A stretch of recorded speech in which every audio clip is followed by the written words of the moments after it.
I did almost everything she and her family asked. The large house and white fence, a new car she had to have every 2 years, posing for the happy family photos and TV spots that her father uses on his run for governor this year. Oh, and we can't forget all her companions that his unfaithful daughter has had almost throughout our entire marriage. I would like to make it clear that I hate using harsh words, but she never charged them a penny. With that being said, let's begin, shall we? My name is Ryan Eckhart, now 37 years old. My body is in good health as I hit the gym, as well as working at the lumber yard her father owns. Even though I'm the assistant manager over the entire yard, I enjoy getting my hands dirty, helping out our employees in filling customers' orders. We also supply many construction companies and contractors as well. We're a well-known company servicing and shipping to the 5 states surrounding our area. Her name is Catherine Smith. She chose to keep her maiden name when we got married, a fact that would work in my favor later on. She has never had to work out as the plastic surgery daddy pays for makes that possible. A spoiled little gold digger who has a job in her father's political office that keeps her in the public eye. What I came to find out later is that every time I asked for time off to celebrate anniversaries, birthdays, and such, my boss would call her father to let her know I wasn't at work so she could reschedule the times with her companions accordingly so as not to intrude and embarrass them by catching them in the act. So then, how did I find out, you ask? My sister's husband had his parents coming in for a week's visit with them and their grandkids. Becky stopped by the Hilton downtown to arrange a room for them, as there wasn't a free room at their house. She stopped by on her lunch hour and saw my wife and 2 of her companions walk right past her and get into the elevator. As the door closed, she saw my wife behaving inappropriately with one of them. Becky was confused as it was 2 days before my wife's birthday. But 3 days earlier at their BBQ party, my wife's story was that she had to go out of town the week before and wouldn't return until 2 days after her birthday. While Becky was putting 2 and 2 together after she reserved the room for her husband's parents, she got a cup of coffee and sat down in the lobby to process what she had seen. Just as she was finishing her coffee, the elevator doors opened and out stormed my wife and her friends. My wife was on her phone. "Thanks for the heads up, Tim. Give Cheryl my love." Her companions were still acting inappropriately. "Look, you guys, the fellow left work early to surprise me before I said I was leaving. We'll have to do this another time when we have eyes on him to be sure." My sister had a feeling who Tim and Cheryl were, as she had met my boss from the lumberyard and his wife when they attended Harold T. Smith's political gatherings. 3 days later, my wife supposedly went out of town. It was a Sunday. Becky called to invite me out for lunch, so we met at a burger joint near her house.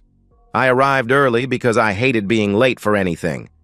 Becky came in and I stood and waved so she could see me. "Becky, you're looking good, sis. So what's up with you?" "Ryan, I hope you've been well. Have you ordered yet?" I sensed something was wrong. My sister and I were like twins and not the 3 years apart like we were. I raised an eyebrow. "This isn't a social call, is it?" Beck just looked down at her hands, which were rubbing together. Our waitress came over for our order. "We'll have 2 sodas now. Give us a few minutes for our order, please." I gave her a half-hearted smile. We didn't start talking until after our drinks came and the waitress left us alone. Beck raised her face to mine and asked, "Are you happy with your life, Ryan? I mean, truly happy?" I hadn't been happy for a couple of months, since I began feeling something wasn't quite right. I wasn't going to tell her, though. I guess as happy as the next guy whose wife spends almost all of her time with her father on the campaign trail. I would like to have children at some point in life. Why would you ask me a question like that, Beck? She began crying as she pulled her phone out and slid it over to me. "Just hit play." I did, and I froze. She took her phone back and pulled up another video that started just before Tim and Cheryl. She hit play before giving her phone to me again. I thought I didn't have anything to respond with. That's when I noticed water dripping on her phone and realized it was my tears. "Ryan, Mark's outside. He'll drive your car while you ride with me. I'm taking you to our place until you can think straight enough to get through this." She began crying hard. "How could this awful woman do this to you?" I wiped the tears off my face and then smirked as I realized no more were coming. I slowly stood and looked down at Beck, taking my handkerchief out to wipe her tears. "Keep it, Beck. Go with Mark back to your house and enjoy each other and the kids. I know what I want done and must begin seeing to it. Just know that I love you all no matter what happens." I forced a small smile on my face, kissed her cheek, and walked out. I walked over to my car and noticed Mark standing beside it. "There you are!" "Mark, she's not doing well. All she's doing is crying and getting louder about things. I need help getting her out of there. Come on." Mark took off at a run towards the front door of the diner when Beck stepped out. "Mark, where did he go?" He turned his gaze back to my car, and Beck's gaze followed his.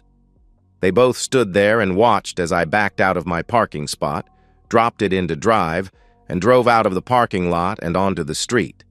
I needed to find a place to think, but I realized I couldn't just disappear as Harold and his army of cronies would hunt me down. Where could I go? As you all know, fate sometimes lends a hand to those in need. While I sat in my car outside of a convenience store, a young man who had just robbed the store jumped into the passenger seat and put a gun to my head. "Drive, mother flipper," I remembered thinking, like this was going to make my day any worse. I turned my head to look at him.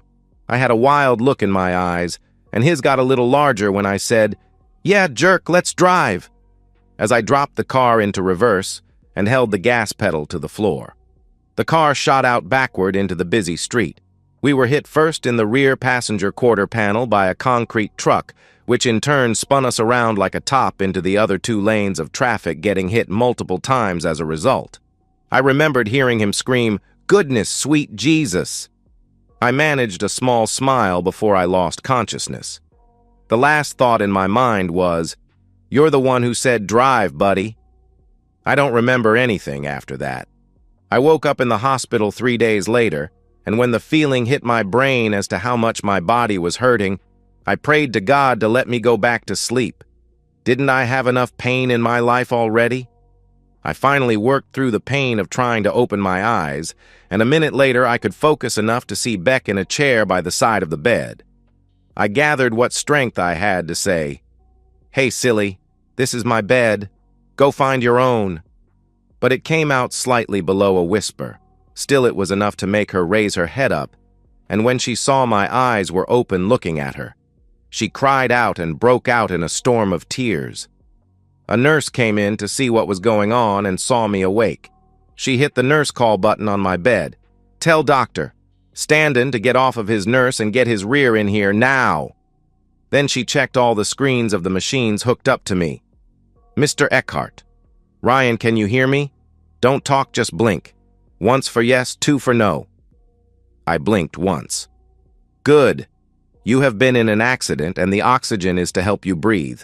So you can't talk yet, so please don't try. My name is Cindy Abbott. I'm the head nurse of this ward, so just relax and let me do my thing, okay?" Blinked once. She looked at Beck. "Ma'am, if you could please sit over by the windows, it would be safer for you right now." Then she hit the nurse button again. "Where is he now?" A voice through the speaker said, "We paged him again, Cindy. The other nurses have begun calling around." About 10 minutes later, a young, good-looking man came walking down the hall with a nurse. They were both laughing. "I need to apologize to you both for what is about to happen here. Sorry you had to see it." The nurse he was with gave out a small yelp as he gave her a pat. Then he came into the room with a light chuckle. Cindy wasn't amused. "Where have you been? Your pager went off 20 minutes ago, then we paged you twice." "I was on my dinner break and headed this way as soon as it was over. What's the problem?" He looked down on her as he said that. Even though I was the one on medication and barely functional, I could feel the tension in the room rise and then snap as Cindy instantly turned red from what I could see of her chest up to her hairline. Her entire body puffed up as she walked over to him and snatched a handful of his shirt and white jacket. Her face came within an inch and spittle flew from her mouth as she just let it fly. When you're on call, you don't get breaks. The patients are your first concern. Their health is your priority, not playing grab rear with the nurses you socialize with. I don't care about how much money your family has or that your mother sits on the board of this hospital. You will do your job or resign and let the janitor who knows way more than you do the job. Understand me? His face was ashen gray as all the color ran from it. I'll call my mother and tell her you assaulted me. She'll kick that big ego of yours as well as your rear out on the street. You'll never work in healthcare again. I'll have her make sure of it. You don't get it, do you? I had all my nurses document every instance where you put what you felt you were entitled to before the patients under your care. I collected them all yesterday and will add them to the report I'm filing with the State Medical Board of Certifications. When they're done with you, you won't even qualify for a job selling ice cream in the cafeteria. So go ahead and run to your mama. It will just make it easier when I sue this hospital, so go ahead. At least I'll no longer have to cover up for your mistakes anymore. Cindy took a few deep breaths, then turned to Beck and me. I am so sorry you had to witness that. It was something unprofessional to do in front of you, and I beg for forgiveness. Beck replied, Don't worry about it. She stopped recording it and put her phone away. You want me to send you a copy, girlfriend? She smiled. Oh, I want another doctor put in charge of my brother's care as of right now. Her eyes narrowed as she looked at Standen. I'll sign whatever I have to. Just show me where's Cindy. I thought he was going to cry as he ran out of my room. Then a voice came from the speaker at my bedside. Got the audio recorded as well, Cindy. I didn't mean to eavesdrop, but he had it coming. I'll make you a copy as well. Then the voice got a little lower. Damn, my girl laid him out, right? Gimme 5. We heard the first hand slap before the speaker went silent. I'm glad Cindy took the tube out of my mouth before all that happened. It made me more comfortable to enjoy the show. I looked at Beck. Get Billy, my next-door neighbor's kid, and bring him up here now if you would please. I've waited long enough, and tell Mark I'm sorry for lying to him. 2 hours later, Billy, my neighbor's son, walked into my room. Beck went to the cafeteria for some coffee and left us alone. Hey, Billy. How's it going? I whispered. Damn, Mr. Eckhart, you're all over the papers and the news. Did they tell you that the guy who tried to use you in your car was wanted for 3 murders and a crime? Lucky you weren't number 4. He grinned. Billy and I became friends when he saw me trying to install my TV dish on my roof. He saw I was having trouble and offered to help. We wound up wiring everything from the dish to hooking up to the flat screen and the surround system. Afterward, Billy and I were sitting at our dining room table. I offered him a soda and gave him $100 for the help. He told me that he had been saving up for a new computer and now only needed $30 more. He happily put the money in his pocket. I pulled $40 from my wallet, then slid it over to him, and jokingly said that if he figured out how to unlock all the channels on the box put me at the top of the list. He asked if I could give him a ride to the computer store 15 minutes away. I didn't have anything else to do, so off we went. He got the new computer, and when we got back, he asked me for the access code to my Wi-Fi system. I gave it to him, and he said he would call me later on that evening, and true to his word, he called 3 hours later. He told me to check my dish system. Lo and behold, I had access to every channel they offered. I thanked him again, then grabbed a soda and sat back to see what was on the TV. Billy, are you still able to access my house remotely? I asked him as he sat down. Sure. What happened? They add more pay-per-view channels? A small smile was on his face. No. I want you to record everything on my home surveillance system, and don't tell anyone you're doing it, and keep doing it until I say otherwise, all right? He gave me a funny look. Does this have anything to do with all the guys going inside and then coming out the next morning or so? I nodded. Of course, I'll pay you for your time. I can't right now, but you know I'm good for it. He looked me in the eye. Mr. Eckhart, You're the only one who treats me like a regular person and a friend. Everyone in the neighborhood and at school treats me like a nerd with the plague who is only worth talking to when they need something. Keep your money. It's what friends do for one another." I almost teared up. I'm an adult and get treated almost the same way, yet here was a 17-year-old kid who treated me like a fellow human being without wanting anything in return. "Just don't let anybody catch you doing it, all right, Bill?" "Not a problem, Ryan." He gave me a wink. Beck came back right then. "I brought you a soda, Billy." She handed it to him. "So did you guys have your man talk?" She walked around to the other side of my bed, opened another soda, and put one of her kids' long straws in it. "Ice chips only get you so far. I had kids, I know." Then there was a commotion and loud talking out in the hall. I saw some flashes going off. "Beck, could you take Bill here home now? I believe it's going to get a little uncomfortable in here soon." She looked out into the hall and nodded. "Thank you, Beck. I appreciate it." I looked at Bill. "Stay safe, Bill." I smiled. "You just get better, Ryan." He nodded his head, and then they left, walking away from the commotion that was growing louder. A nurse popped her head in the door. "There's a Mr. Smith here with a bunch of local news people to see you. It's up to you if you want to talk to them." I shrugged my shoulders as best I could. Guess it had to happen sooner or later. Let Harold in, but only with his private photographer. I'm not up for an army just yet. She nodded her head and was about to leave. "Nurse?" She came back in. "Yes, Mr. Eckhart?" She smiled. "Is there a CCTV that can record the things said and done in this room?" I asked. "Yes, there is, Mr. Eckhart. Why do you ask?" She said in a low voice. "Could you make sure it's recording now and up to after they all leave?" I sighed. "It would be my pleasure, Ryan." Then she left the room to convey my wishes. I sat back and took a couple of deep breaths, getting ready to weather the storm outside in the hall. About 10 minutes later, Harold and another man came into the room. "Well done, son. You brought that murderer to justice. I'm proud of you." As he placed a hand on my shoulder, then smiled for the camera. "I'll just bet you are." I did my own pose for the next camera shot.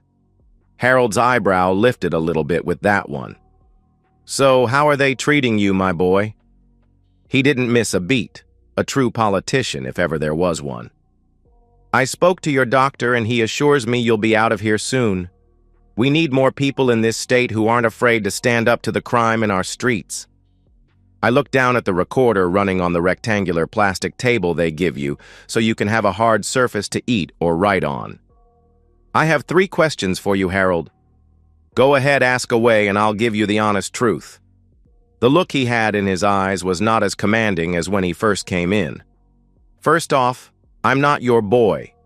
He backed up a little with that. "Then the second question is, which doctor are you talking about? The clown I had when I first got to my room has been put on administrative leave for gross negligent conduct, and they have yet to give me another doctor as of this moment. My third question is, why hasn't my wife, your daughter, hasn't been up here to see me or even call to ask how I was? I've been here just over 2 weeks already. Doesn't it seem strange to you because it sure as hell does to me being her husband and all? I'll bet she's really out there." I paused to let a few coughs out. "Campaigning for you, but you're here and I don't see her. Why is that, you think? Could she be at your office laying down the talking points of your next public rally that she's become too busy for her own husband?" I shook my head, then looked him dead in the eye. "I thought that honoring family was the cornerstone of your campaign. Damn, I must have misunderstood you when I stood next to you on the podium at your rallies. Perhaps you could set me straight on that?" I raised both my eyebrows while giving him a little smile as I awaited his response. His face was just about lobster red right then, and in a tight voice he said, "I'm not sure. Campaigning is very hard. I'll have to look into that." Oh, if looks could kill. I had to turn his screw one more time to get him where I needed him to be. You know, she could be at home washing the sheets on our bed trying to get them clean for when I'm finally able to return home. What do you think? Is that what she's doing? I guess I could spend some time in a room at the Hilton downtown while she tries to get all those nasty stains out. Harold fumed as he turned and walked towards the door. When he laid his hand on the knob, I used my most politest voice possible. Does this mean no comment, or that our interview is over? I'm so confused now, days after the accident. His photographer stared at Harold's back during all of this and never noticed I had slipped the tape out of his recorder and put it back on the table. I pulled my phone out and called Sandy Jensen, the divorce lawyer that a friend of mine's wife had used in their divorce. He said, "She's a tough lady that once blood is in the water, she turns into the great white shark from hell. Just the one I was looking for." I called her and she said she had a cancellation at 9 a.m. tomorrow. I explained who I was and what I wanted. Then she said, and I quote, "Forget that. If it involves Harold Smith and his brood, I'll be over tonight. Does 8:30 work for you, Mr. Eckhart? Wait a minute, are you the one who married his daughter?" "Sadly, I have that honor, and please call me Ryan." "I'll be there at 8. Mind if I bring supper with me?" she asked. "Not a problem at all," I replied. "I'll pay you extra if you could bring 2 grilled cheese sandwiches with you." "Deal." And then the call dropped off. I called Beck, and when she answered, I asked if Mark's nephew was still with the sheriff's department. She said he was, and I told her to ask him to take a few days off and spend them with her and her family. "What have you done that we would need protection, Ryan?" she asked me. "I just poked the bear and he didn't move, so I made myself a club." I chuckled. "You should have seen his face." "Ryan, sis, do you trust me?" "You know I do, with the exclusion of your choice of marriage partners," she replied. "Then trust me now and do it. Also, you might want to watch the news for a while. You'll know it when you see it." I blew her a kiss. "All right, but after all this is over, I'm going to demand an explanation." "You'll get it. Talk to you later." And I disconnected the call. It was 7:45 when I asked the duty nurse for a couple of fruit juice boxes. She brought them in 10 minutes later. Sandy Jensen walked into my room at 8:03. "Mr. Eckhart?" she asked me. "I am, if you're Sandy Jensen." I smiled. She pulled the tray over from the other bed and sat down at my bedside. The nurse came in to tell her visiting hours were over when I spoke up. "Could you please tell Patty that I asked her here and wanted her to ask if we could bend the rules this one time? Please, Kara?" "Okay, Ryan, I'll let it slide this time, only because it's you." She winked and left the room. Sandy looked at me and raised an eyebrow. "It's a long story. We just made a deal that she gets first date night when I'm free." She just smiled and shook her head. "Do you have something for me?" She pulled a bag out of her satchel she brought and gave it to me. To my shame, I put my face deep inside the bag and took a deep breath. If you have ever had hospital food for a while, you know that feeling. "Bless you." I placed the bag down at my side, furthest from the door. "All right, Mr. Eckhart, talk to me. What do you want me to do for you?" she asked. "I would love, not like, for you to draw up a divorce decree for me and my soon-to-be ex-wife. Then I want you to draw up papers for my father-in-law, Harold Smith, his wife, Margaret Smith, my boss, Tim Shepard, and his wife, Cheryl Shepard.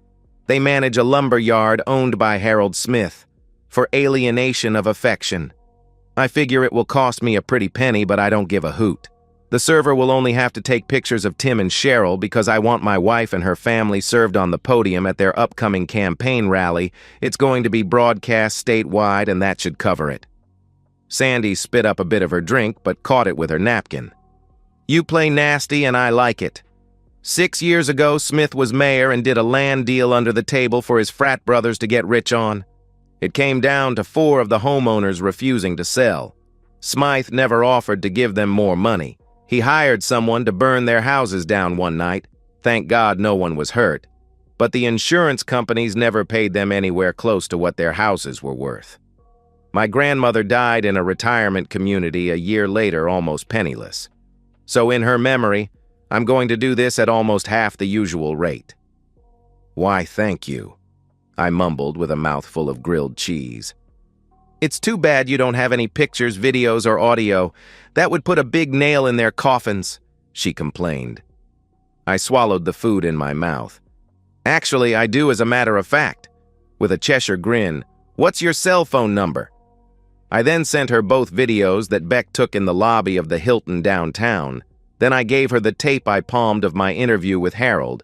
Lastly, I have to contact a friend of mine to see if my home surveillance system bore any fruit, so I'll have to get back to you on that. She looked at me and shook her head. You have almost enough evidence now that you could close this case on your own. You are one tough fellow, you know that? I could even marry you for dropping this one in my lap.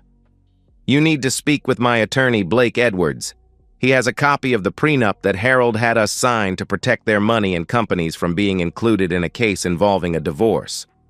But I seem to remember there was a no cheating clause in it as well. I gave her a smile. You sure you don't want to try this one? I'll be there to help you through it. She chuckled. I won't be there as I believe my life will be in danger going forward with this. You should check to see if I could do a video conference call throughout the proceedings. I have no wish to be accidentally shot while crossing the street or anything like that, but I want to make sure that justice is served. I think I can arrange that. So when would you like them served? She asked me. I would like them to both be served at the same time. My ex's family on the podium and Tim and Cheryl during the company board meeting that will be happening at the same time. The rally will be held 3 weeks from now. Could you do all that in that time frame? 3 weeks is more time than I need. I'm going to really enjoy this one. She grinned. Please check with the judge about my video conference tomorrow and get back to me as quickly as you can. I grinned at her. I would prefer you contact me in person because I'm now dying for a grilled cheese and a steak burger from Steak and Shake. We both laughed. It was a pleasure to meet you, Ryan. I'll be seeing you tomorrow. I might even bring you a shake as well. She gave me a wink. Strawberry if you would. I grinned back. I thumbed the nurse's button. My guest has left, Kara. You have nothing to worry about, but thank you. She's just your lawyer, right? She left her card for us to call her if we ran into any unexpected trouble while you're here. I just laughed. Sandy came back the next evening with the news that the judge had approved my conference call once he found out who was involved in the case. She also dropped off my order, including the strawberry shake, God bless her heart. The day after found my new doctor sitting on the edge of the bed, telling me that the swelling had gone down to near normal at the base of my spine at my pelvic bone. Once I was capable of walking decently, I could walk out of there and go home. I cried. Physical therapy started and it was tough, but I pushed myself because I had my plan and needed to set it into action. During the night, I practiced by myself, by standing up from the bed and sitting back down. I would call the nurse for a pain pill, and after she left, I would start again. I began doing this 10 times, then 20, then soon it was 30 times. My nurse friends caught me one night, but instead of turning me in, they found me a walker and began helping me get stronger. A week passed, and I was able to walk with a cane, and believe me, I walked all over that hospital. When they couldn't find me, they wouldn't freak out. They would just come down to the children's ward and take me back to my room. You see, I loved children, though I thought I would never have any of my own. Finally, they told me that I was good enough to walk out of the hospital. Remember Kara? It seemed she wanted more from me than just a date, so I moved in with her at her townhouse. She kept working at the hospital and I worked on my plan. Bill had gotten me more than enough proof that my wife's legs worked like a revolving door than I could have ever hoped for. He even had a clip of my wife and her father arguing about her not going to see me to keep up appearances. She then screamed at Harold that if he didn't have the courage to make me go away, she would make one of her friends do it, and it would be a permanent solution. The next morning, I couldn't wait any longer. I called my nurse friends to have them add more security guards for them in case some bad things started happening. Then I had Bill give me the password to everything he had in the cloud, as well as access to the live feed at the house. I told him to keep his head down and his eyes open. Then I grabbed a few sodas and put them into a cooler on the floor next to the new laptop I had bought, along with 2 burner phones. I picked up the first one and called good old Harold. Hello? Hey, Harry, how's it hanging? He hated the name Harry. Ryan? You aren't still at the hospital, he mumbled. You're getting slow, dude. But you think you are a politician, so I guess it goes with the job, eh? I queued up the spot where my wife was arguing with him, then I let it play out. I just called to give you the number of my Swiss account so you can send me $5 million, jerk. Where are you? I sure as hell not going to give you any money, jerk, he yelled. Down, Harry, down, boy. Let me play you my next call to the FBI. I put the phone close to a speaker and hit play. Everything played out and each word came in crystal clear. Still with me, Harry, old boy? I didn't like the way you said that, so the price went up to $10 million. Shall I go higher or just make that call?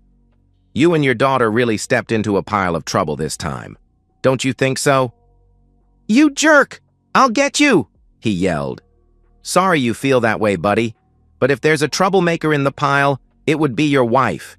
Say hello to the FBI when they get there because I've so much more than your little chat with your daughter. I think I'll just give them all of it. And I hung up. I called back 45 minutes later. He answered on the first ring. Thinking any clearer now, buddy? I heard some breathing on the line. Is that your daughter I hear? Have her be quiet so we can hear each other talk, okay?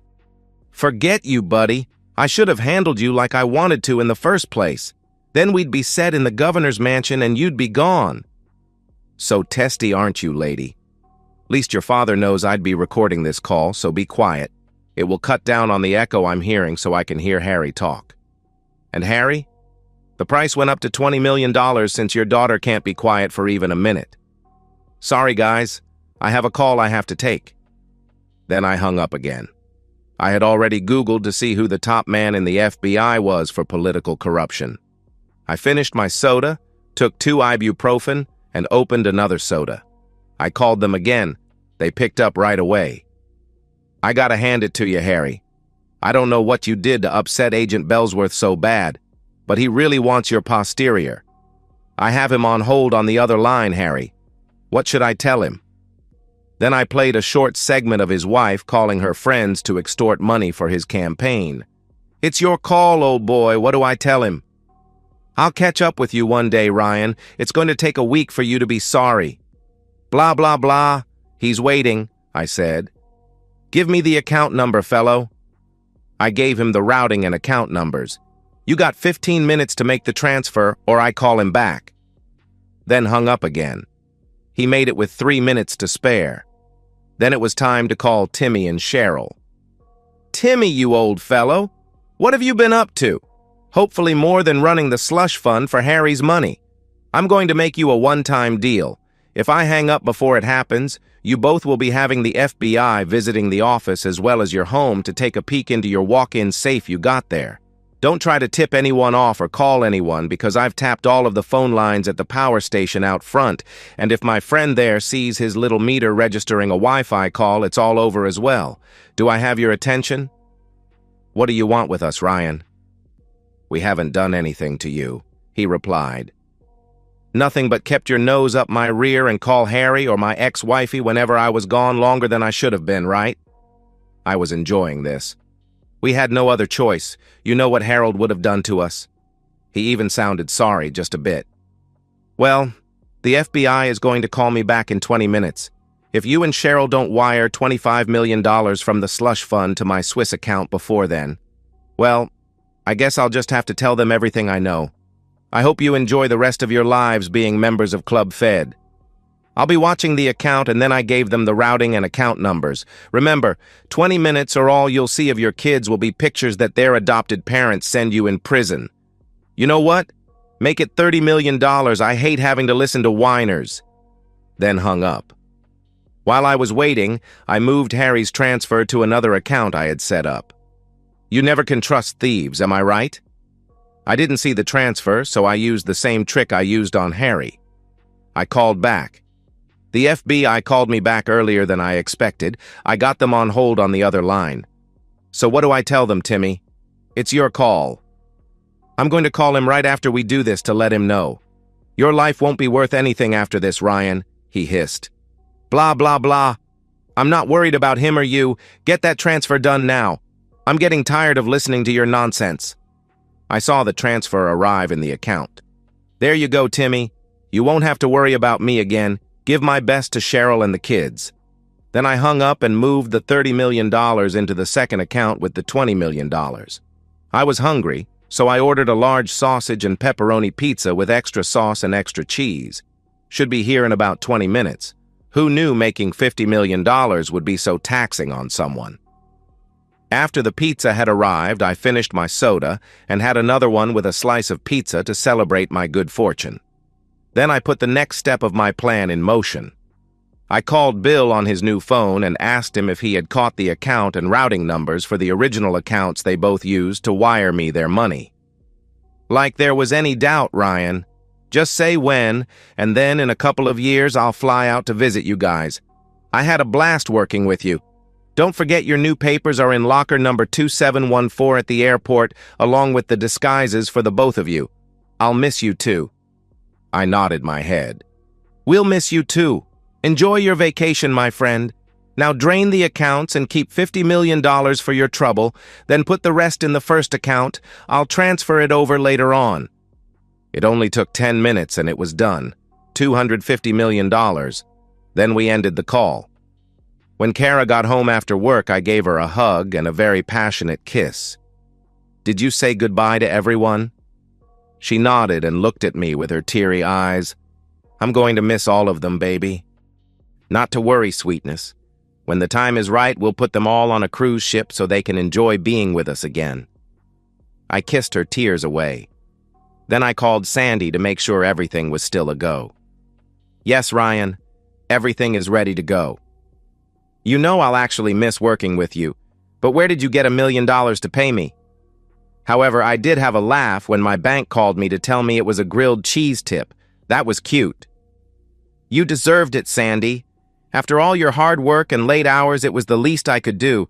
Don't forget to send me the recording at the end of it all. You got it, Ryan. Give her a kiss for me, she said. Will do, Sandy, and thanks again. I ended the call.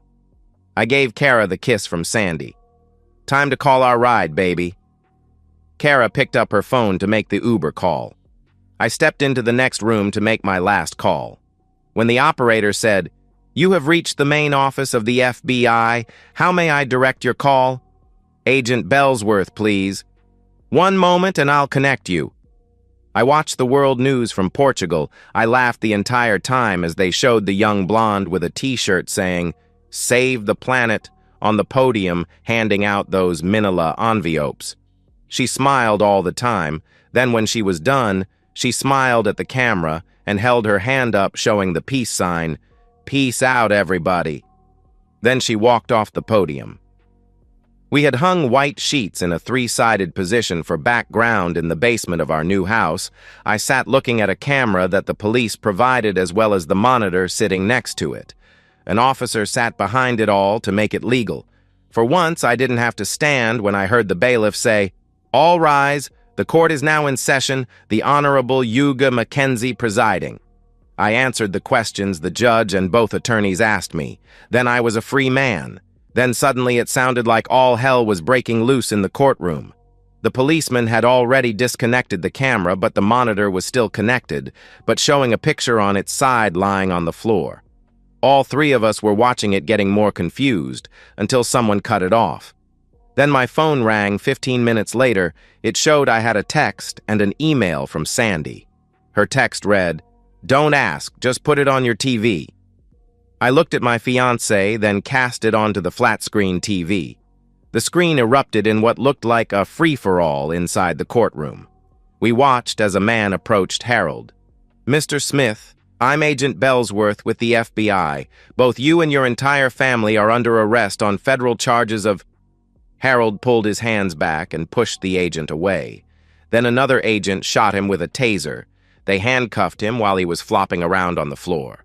Catherine, my now ex-wife, rushed the agents who had tased and cuffed Harold and was pepper-sprayed by a female officer close by.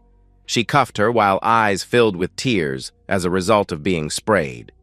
Harold's wife stood up and tried to escape the courtroom in the ensuing crowd, but was met by 3 large agents.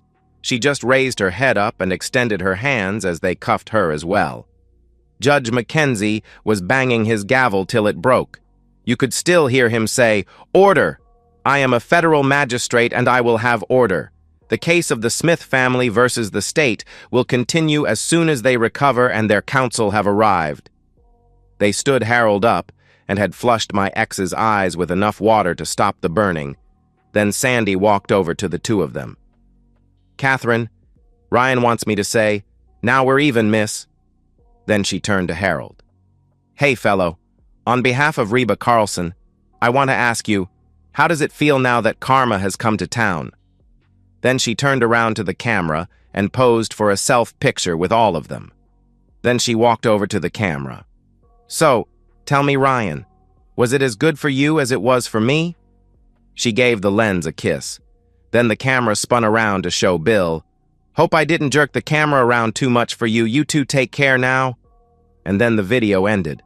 I looked at Kara and we both broke out laughing. The cop looked at us. "Damn, they sure got some crazy ones over there." I tried to stop laughing and wiped away the tears running down my face. "Yes, they do. It's just that some are more than others." Kara gave me a kiss on my cheek. "Now that it's all over and you're off duty, can I interest you in a cerveza? After that display, I could use two." He broke out laughing with Kara and me. I married Kara a week later. The small village's padre performed the ceremony. I think this one's a keeper.